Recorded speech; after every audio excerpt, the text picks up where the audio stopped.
This is the Fuel Your Life podcast where we help you find, unleash, elevate your leadership in order to create a loving, impactful, freeing energy within you and around you.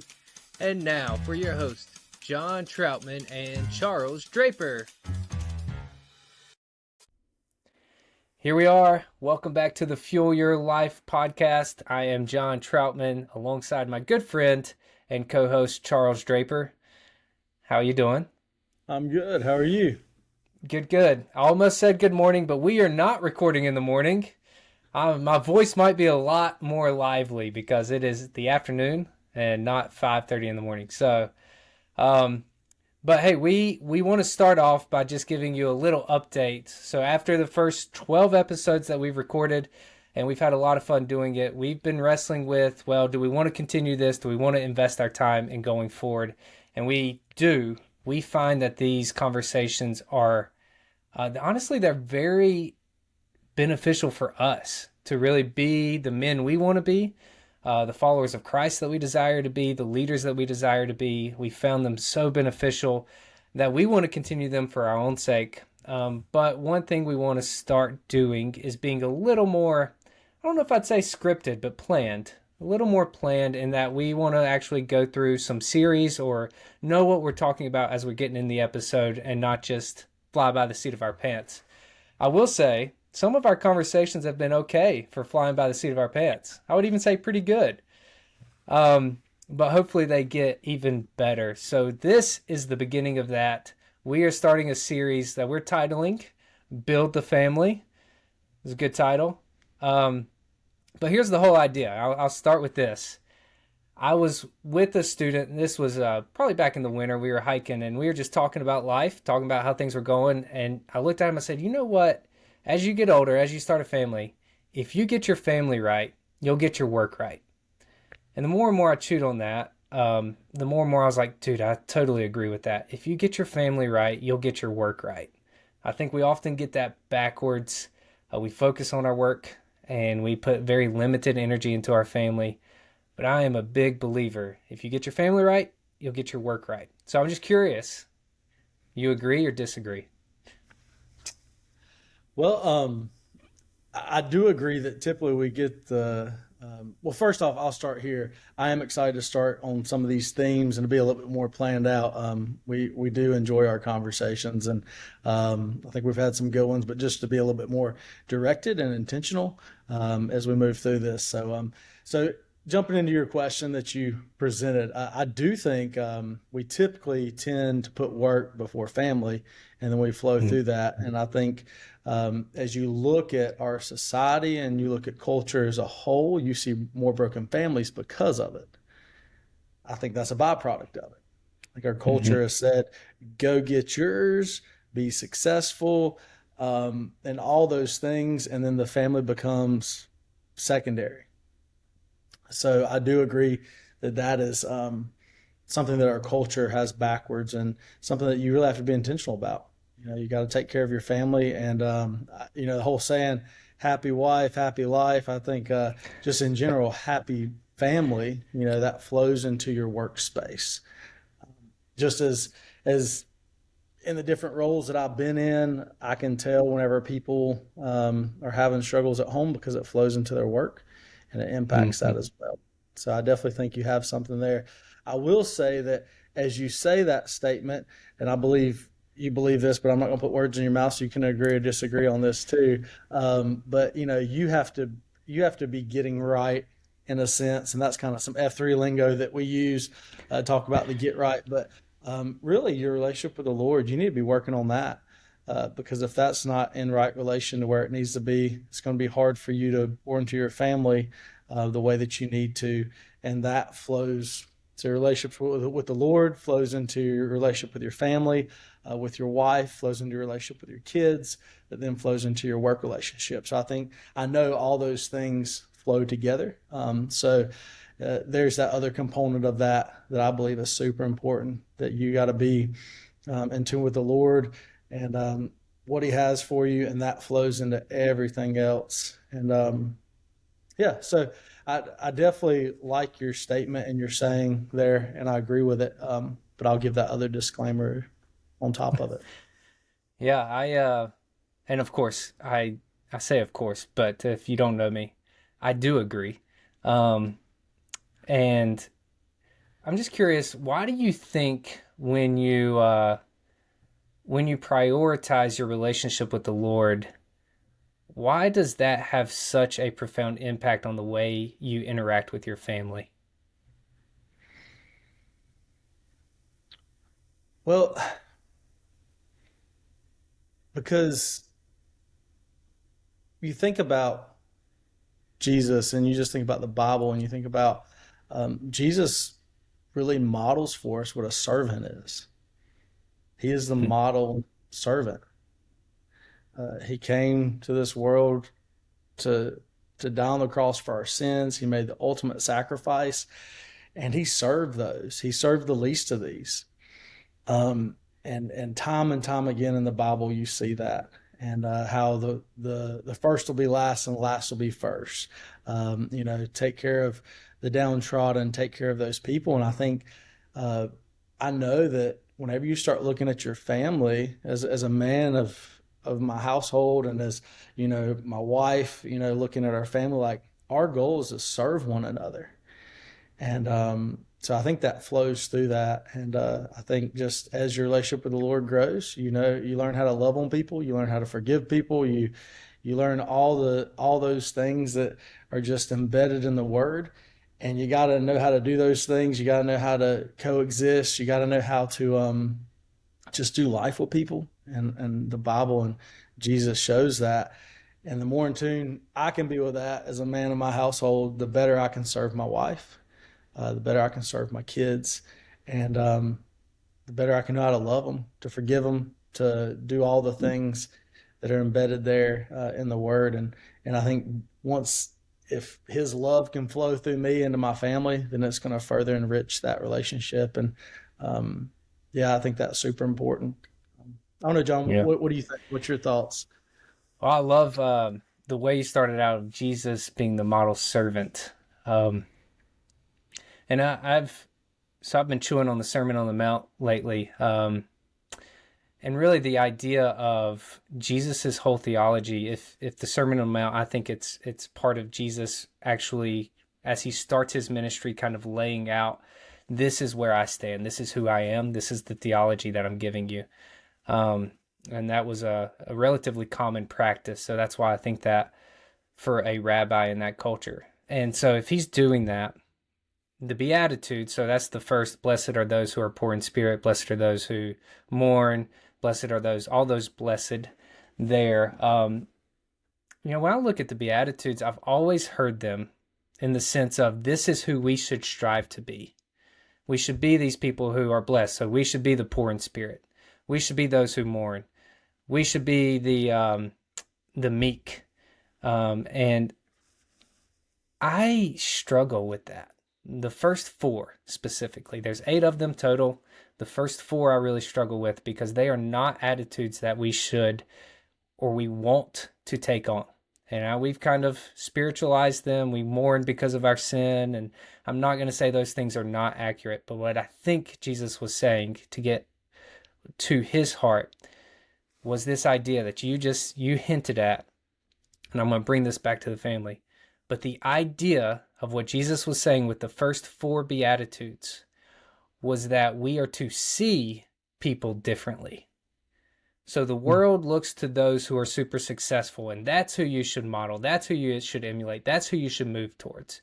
And we define success through so many different ways, but Jesus is inviting us to see the people that would not be successful in our eyes, in the worldly eyes, to see those people who are truly mourning, like because they're hurting, they're wounded, to see the people who are poor in spirit because they got nothing going for them, to see those who are meek, and we get to move towards them.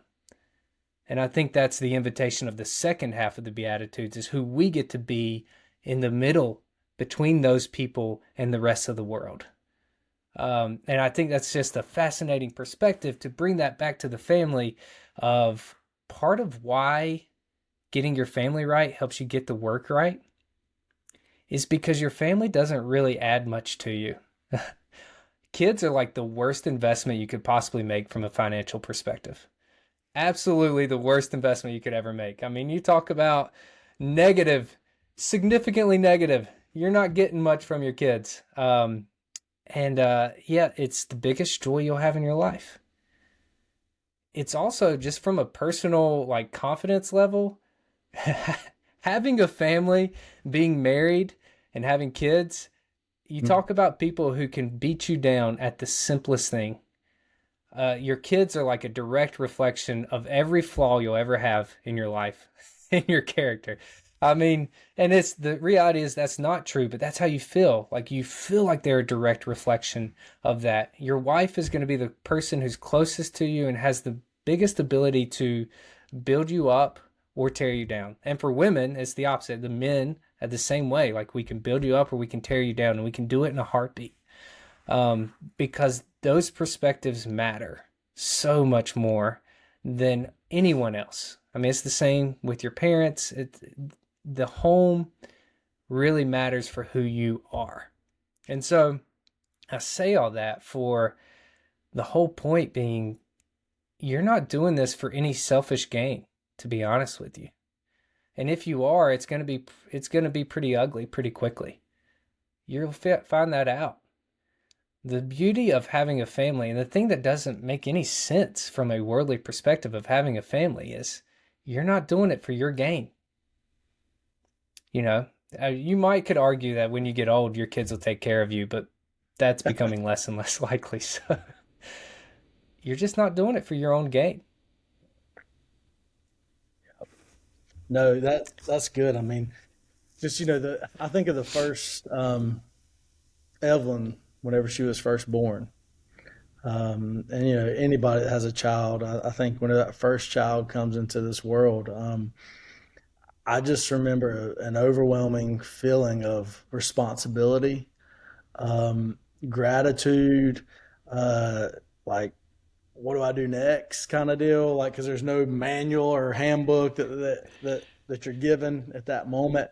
Um, but just I think back to that moment where my oldest was born, um, and it was a game changer because at this point, like my sole purpose in this world was to love my wife, and that was my purpose since we've been married, was to love and serve her. But now I have this little baby, this little child that now I got to care for, and it can't feed itself, it can't change itself, it can't.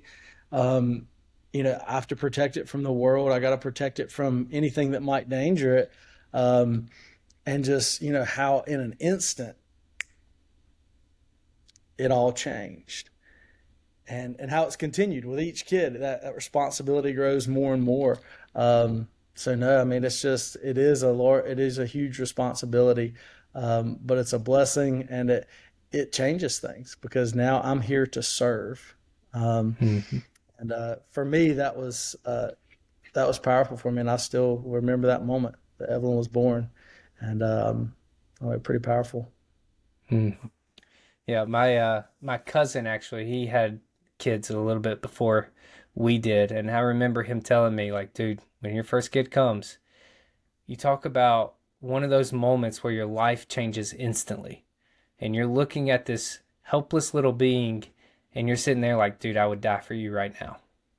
I mean, in a heartbeat, I would die for you right now. And they've done nothing. They've done nothing for you, and in that It, moment, isn't it amazing? Like, and so with that, like I think I under so I will never be able to comprehend God's love for us, right? But I feel like with having a kid, I understood a little bit more about God's love. And I told my wife Betsy this. I said, you know what? I thought I knew what love was. I mean, like I love her to death, but whenever you have that little kid, the amount of love that you have for that child because you brought it between the two of you. So I think you also learn more about God's love, or hmm, at least I feel like I did personally. I got a little bit more glimmer of his love. And once again, it's just a glimmer, right? Because his love's bigger and more magnificent than I could ever imagine. But I just think about how much I love my kids and then how much more he loves us.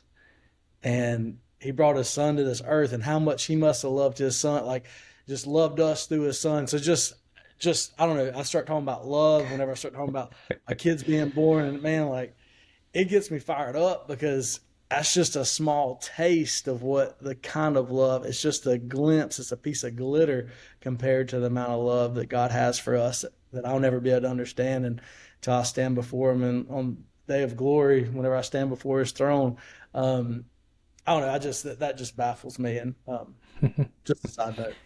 Yeah, yeah.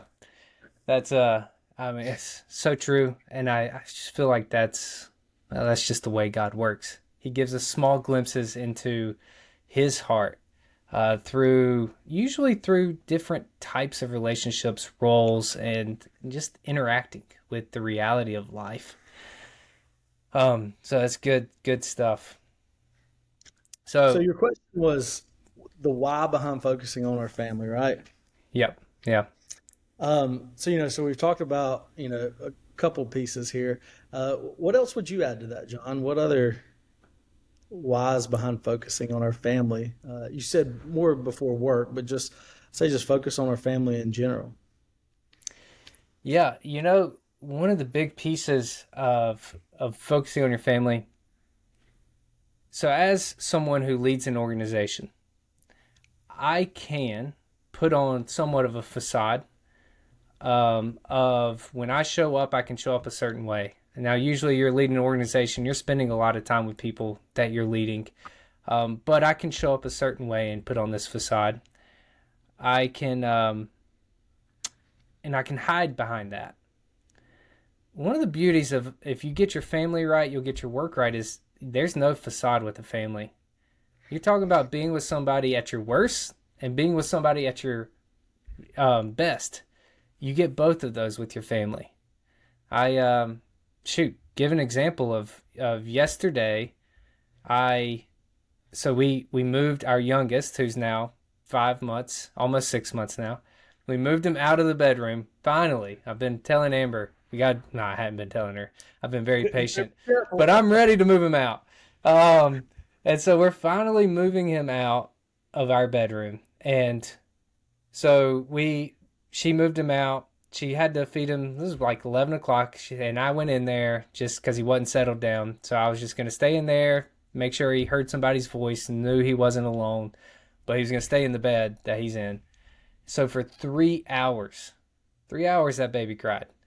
Didn't get a wink of sleep. Just sat there for 3 hours like, dude, come on. Anyways, and the whole point of that, the next day I woke up, obviously didn't get great sleep, and I took my middle child out golfing. And he is lovely. Let me just say, Wyatt is very lovely. He's hilarious.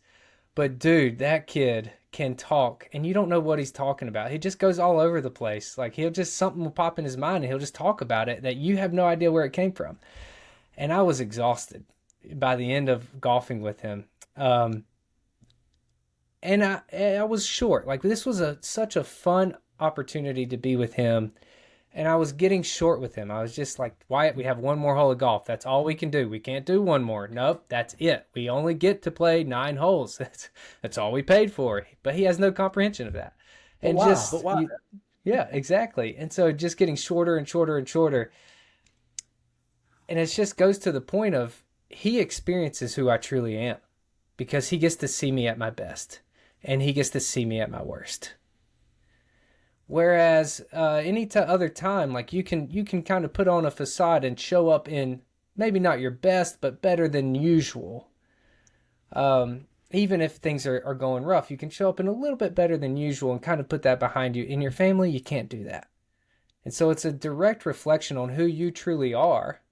Now, you can't take that too far too, because your kids are going to be kids. So they're not always just reflecting your character, but they help you realize how you are growing. For sure. Yep. No, it's funny that you say that because I have an example that I was just talking with Betsy yesterday. On Facebook how your past photos can pop up from 5 years ago, 3 years ago. So I got on the app and I saw a picture from the past. I mean, it was back during a season in time where I was going through a very, well, probably one of my lowest seasons in my life, I'd say. But the pictures that were on Facebook that we had posted, I mean, you would have never known it. And I Mm-hmm. actually shared it with her so you can send those because if not, they disappear. So I sent them to her, and she came up to me later on. She said, "Why'd you send me those?"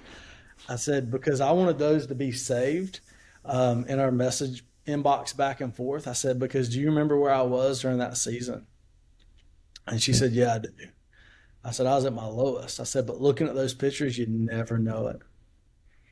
I said, "You'd never know it." I mean, I looked the part, I had a smile on my face. We were, there's actually a get together that my work family had thrown pictures of my family. I said, nobody there knew it but you and my father and her parents. I said, and maybe some other close friends. I said, but like I said, I'm gonna hang on to that picture, and what I'm probably gonna do is print that picture off and put it in my office because I know what it means. Nobody else is gonna know what it means. But a prime example of how you know your family Mm-hmm. knows, and the good, the bad, the ugly. But anyways, I thought that was a pretty fitting example too. Um, Yeah. so Yeah, for sure. And that's where like I've always been amazed. I think I've shared this with you at least a couple times, and I've probably shared it on this show a couple times. But I say I've always, as of late, as of the last maybe 6 months, best, I've been a little amazed at how how little effort I put into showing up with my family. And I think that's all of us. Like I mean, going back to that quote initially, is we talk about how do we show up with our work. I mean, for me, it's how do I show up with college students? How do I show up when we have a staff meeting and all those things? But very rarely do I think before I walk in the door, hey, how do I want to show up with my kids? How do I want to show up with my wife? And it's even when I feel more directed in that, it's a very difficult thing to go and implement it. Because I may say, like, hey, I want to show up in the most supportive way I possibly can because I know my wife's probably had a chaotic day. And then I walk in the door and I'm bombarded with noise and bombarded with two boys trying to wrestle with me right away and, another one crying and my wife's trying to cook dinner. And then to actually go through and say, okay, wait a second. How can I best support you right now? She's probably mhm. gonna hand me three kids and say, "Go, get outside." It's been too noisy. I just need to cook dinner. But just such little effort that we put into that. And I think part of the reason this works is because you're learning the key pieces of being able to show up with quality energy in situations that are just flat out hard. Mhm. And one of our rules for life: do hard things. And when you show up with your family, it's doing something hard, believe it or not. So, Yeah. And kind of, John, just hearing you talk and talking through this is just how do we focus on our family? Like, I just like to flip it to some practical things we can do. A lot of times we talk about it in generalities, but really, as you're looking at this, and if you're listening to this, you're like, yeah, like I'm right there with you. Like, I need to be focusing more on my family. Well, where do we start, right? And I think we got to take intentionality with our family, much like we would our workspace or any other space that we'd be moving into. And so I don't know. I guess off the top of my head, I can come up with a couple points, and you can probably add to those as well. But I'd say first and foremost, something that I try to do and that I need to do better of is listen. hmm, A lot of times, I know my wife, like I want to swoop in and fix things. She just wants me to listen. She just wants me to take a moment and slow down and listen. And that's hard for me at times because we're go go go go go. So she presents something or start, I want to fix it, but she reminds me often, hey, I don't need you to fix this. I just need you to listen. And I think the same with your kids. Whether you can understand all the different points they're hopping back and forth between, like you were talking about a moment ago on the golf course, like your kids just want you to listen to them. And my girls, they'll curl up in my lap and they just want to talk to me. And what I have hmm, to be intentional about doing is putting down my phone or putting down the remote or taking my eyes off the TV or stop doing what I want to be doing and focus on listening. Um, and so I think first and foremost, like we need to slow down, we need to listen. Mm, And then once we do that, we need to be able to fill in the gap and to serve. Um, I tell you, like you said, Amber may just want you to take three kids outside so she can cook dinner, right? Like that may be how you serve her.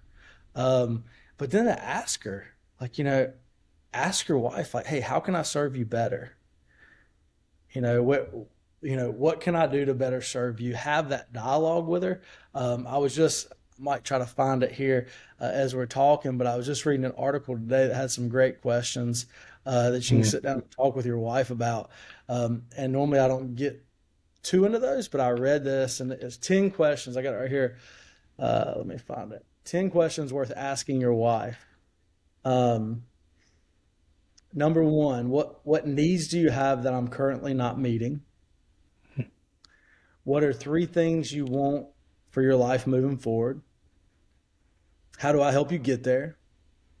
mm, How has God uniquely gifted you? It's number four. Five, how can I encourage you? mm, What are the three greatest disappointments? Seven, how do I help you heal? mm. Eight, where am I winning as a husband? See, I had to put that as number one, but this guy's probably smarter than me. Um, Nine, where am I falling short?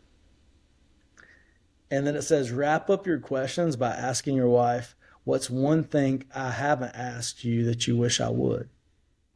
Love that question.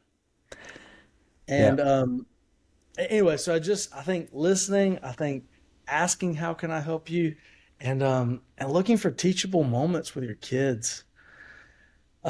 I mess up a lot. So in the times where you do mess up, unpack it with your kids. Tell them Mm, what you did and how you could have done better. And the times that you do that, my girls ask me why all the time. Dad, why'd you do that? Dad, why are you doing this? Dad, why'd you quit your job? Dad, why are you taking a new job? Dad, why are we moving houses? Dad, why why'd we stop here instead of go there? And a lot of times I say, just stop asking me that, but they want to know why. So use those teachable moments to do that. And so I don't know, just those are a few things off the top of my head. I think listen, ask what you can do to help because most of the time your wife's going to let you know. She just wants to know that you care. And then look for mm-hmm, teachable um, and then mm, pray over your family. And that's not in any like order, but man, pray over your family, pray over your wife, pray with your wife.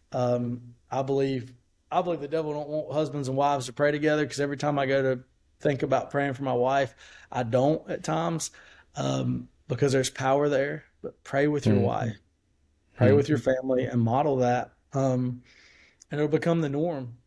I don't know. So those are just a couple things off the top of my head, just practical things I believe that you can move into today, this afternoon, tomorrow, um, to be able to focus on your family.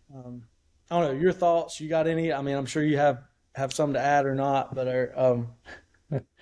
Yeah, I think those are incredible actually. If you nail those, let's just put it that way. If you nail those, you will build your family well.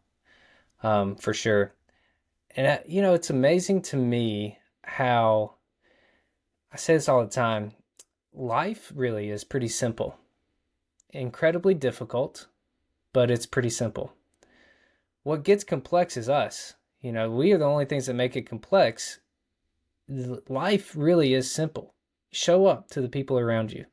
You show up to your kids will feel valued. Your kids feel valued, they'll be confident. They're confident, they're going to have a great life. And that's what you're saying. Just show up. Show up to your kids. Show up to your wife. Um, I think you and I both are probably fortunate in marrying women who are very confident women in and of themselves. That's one thing I love about my wife is she's super confident with who she is. And part of the reason that I got to marry her is because she wasn't going to play games. And so I couldn't play games. And I was like, dude, this is great. I fell in love with her quickly because of that. Um, I had to run after her. What a gift it was that I had to run after her. she almost Um, outran and she she almost did. I I was hanging on by the heels for a while. I still am sometimes, But yeah, and that's just what you're saying is, just pay attention, and show up and like legitimately ask. I'll be the first one to admit those 10 questions. Those are, as the cool kids say, they are fire. I'm not a cool kid, so I can't say it very well, but yeah, I mean, they are great questions. And I sit here, and the first question, I don't remember what it was, but how am I not meeting your needs or something like that? Like, I don't want to ask my wife that most of the time because that's going to hurt to get the answer. And yet, yeah, I'm okay being hurt. Like, I'm willing to be hurt so that we can make it better. I'm willing to take on that wound knowing that I'm missing the boat so that I can love her better. I think that's Well, powerful. and John, I'll interject there. It's not really, it's just you don't know what you don't know. Right. And so these questions, like, if you approach it like that, like, I don't know what I don't know, right? Like, so if I ask this and you tell me that I'm doing great, then great. But if you tell me, hey, you'd like me to do A, B, C, and D, now I know. So guess what? Now I can be intentional. Yep. And so I don't know. So just walking into these questions from that mentality, not of I'm failing or I'm messing up, but I don't know what I don't know. So if I don't ask, how should I know? Hmm. And slowing down long enough to ask, I think is key because you know as well as I do, life gets busy. Yeah. Sorry, I Yeah. just wanted to throw that in No, there. and you're 100% right. Yeah. And I'll be the first to say, I'm curious if you feel the same way, but when when we have that conversation, because we've had conversations like that plenty of times in our marriage. When we have that conversation, I always feel like, man, I should have known. Like I should have seen that. I should have been more aware. Or I kind of was aware, but I wasn't really acting on it. And so that guilt or shame process starts coming through. Do you feel the same? Yeah. It. Yeah. I mean, sometimes you take it personal. I think, right? Yeah. Because you want to do well, and then I think it's easy to start making excuses. Well, I got this or that going on, and just really trying to stay away from that. Because at the end of the day, if you're asking these questions, you just want her to be honest with you, so you can start working through it. But I do think we have to guard ourselves from that because I think we can sit in that guilt. We can sit in that shame, and I don't. That's not what the Lord I think wants for us to do. But if we're going to Mm-hmm. ask these questions, we got to ask them from then. Even whenever she shares, maybe it's, hey, you're not spending enough time with me. I need more quality time. I don't feel like you're giving me attention. Then have that dialogue. Well, let's talk about what we need to do over the next month to make sure we do that. And then, don't bear the burden all yourself as a team. Say, all right, let's talk through what are some goals for the next month. You know, what do we need to do? Like, do we need to have a date night over the next couple of weeks? At night, once the kids go down, do we need to put down devices and shut off TVs and not fold clothes or clean the house and just 30 minutes of just us talking and about our day? But really as a team, come together and dispel that guilt and shame. Don't walk away from it and just hear all this stuff and feel like you got to go in your corner and fix it. But as a team, come together and say, all right, this is what's going on. How do we move forward? Like, how do we make sure that I'm meeting your needs? And for me, that's a perspective that I would try to take. I have not always taken that perspective, and I'll sit in that guilt and shame. But I would give Yeah. that as advice because you're better together, and she's Mm-hmm. probably going to be better at holding you to it if you say, "Listen, every Thursday night we're going to sit down and we're going to pray together." And if y'all decide that together, then it's not just you running that, it's you as a team doing it. And Mm. so Thursday night, you may be tired and not want to do it, but she may be like, hey, listen, we're doing this. And the next Thursday night, she may be tired and not want to do it. And you may be like, no, we're doing this. So you hold each other accountable. And it goes back to just that team piece. So I'd say as you unpack these things, really look at it as how can we improve this as a team? Dude, if you struggle like me with having this conversation, you need to rewind the last few minutes and go back and just listen because that's um, exactly how to frame the conversation that you need to have or want to have, I should say. That when you show up with that attitude of like, hey, I just want to learn. Like, I'm just curious how I am missing right now. And it's okay to miss, like giving us ourselves permission to miss. Um, and I would do that. Well, let's go back. I would do that in work. At my work, I would 100% be okay. Like, I want that feedback. I know I miss at times. I want to know how I'm missing. But in my marriage, it's a lot harder for me to say that. In the family, it's a lot harder for me to say that because there's this idea of, oh, it matters more. I need to get it right. And that, man, that is just such good stuff because even when I say you get your family right, get your work right, it's not about getting it right in the way we think about it. It's not about being perfect in that or getting your actions perfect in that. It's about showing up with quality energy in the right order. It's about how you're prioritizing life. Um, and yeah, I mean, that's just such rich and what good conversation would come from that. If any husband sat down and asked his wife those questions, man, like, whew, it would be rich. Yeah, it's So, and I'll say this too, like you're never going to get it right. I think you just hit on that. So for all you to know, like you're never going to get it right. There's always going to be room for growth. You always have to invest and continue to invest. It doesn't just stop. But if you can catch some rhythms and get some habits put in place that just build on one another, it flows better. And so it's never going to be right, but you got to work at it and you got to just keep that open dialogue. And if you and your wife have that, then your kids are going to see that, and that's what's going to be modeled. mm-hmm, So then, so I have mm-hmm, 3 daughters, and everything I do, I try to look at like, all right, what I'm doing right now is I'm modeling for them what their husband ought to do. And sometimes I do not model that well, and I say, listen, this is not what you need to do. So a lot yeah, more times it happens, but like really, like you're modeling for your son. If you have mm-hmm, sons, you're modeling for your son what a godly husband, how they ought to interact with their wife. So, and those things are caught, not taught. They catch mm, them, they see them. yep, You're not necessarily sitting down with a handbook showing them how to do it. They're going to emulate what you do and how you interact with one another, and they're going to see it. So that relationship with your wife directly flows into your kids, whether you believe it or see it or can see it now or not. yep. Hmm. Yeah, and we're gonna dive in a little bit deeper on a few of these topics that we kind of mentioned already in the next few episodes. So it should be fun conversation. Here's one of the questions I want to leave you with is if we have somebody say they're single, they're not even married yet, not even on the radar married yet, and here we are having this conversation about the family, and they've somehow stumbled into this episode. What's the benefit for someone in that situation? So I don't know. That's a great question.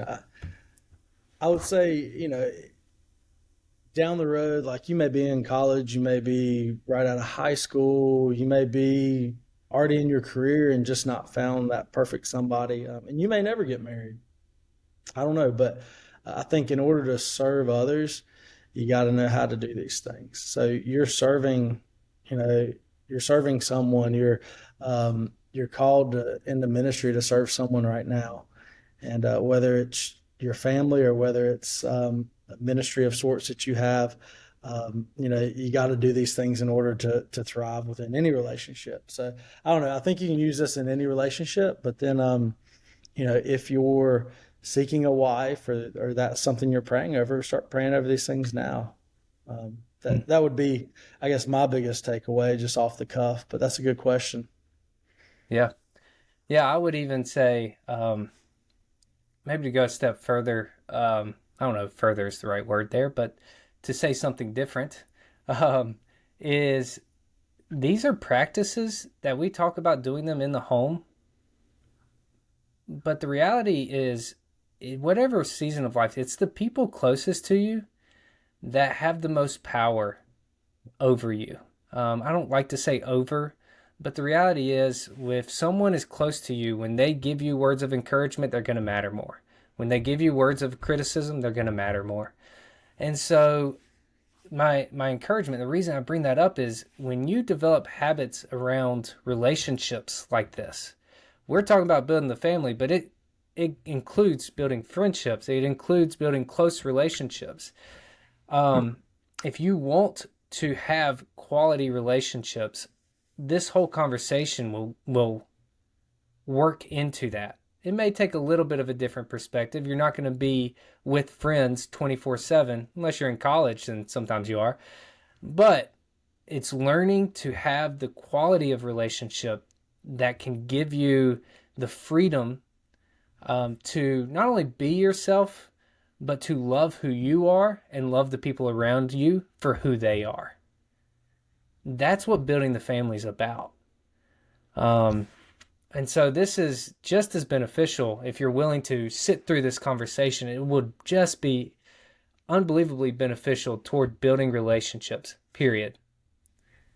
Yeah.